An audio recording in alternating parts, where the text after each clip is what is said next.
اور سید عالم صلی اللہ علیہ وسلم نے فرمایا جس نے اپنے شوہر کے آگے زبان کھولی اور اس کو برابر کے جواب دیے اور اس کی عزت کو تار تار کیا، فرمایا قیامت کے دن اللہ اس کی زبان کو 70 گز لمبا کر دے گا، اس کے گلے کے ساتھ لپیٹ دے گا، فرمایا وہ تڑپے گی، روئے گی، یا اللہ یہ کیا ہوا؟ تو رب فرمائے گا تو اپنے شوہر کی عزت نہیں کرتی تھی، تو اس کا احترام نہیں کرتی تھی۔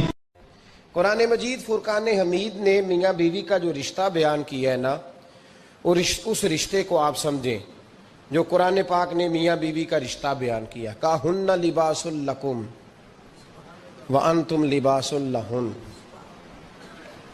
فرمایا بیویاں تمہارا لباس ہیں اور تم ان کا لباس ہو، وہ تمہارا لباس ہے اور تم، اللہ اکبر، کیسا خوبصورت لفظ قرآن پاک نے، ہن لباس لکم وانتم لباس لہن، فرمایا وہ تمہارا لباس ہے اور تم،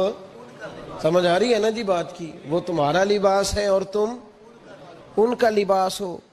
3 خوبیاں تو ہر لباس میں ہوتی ہیں،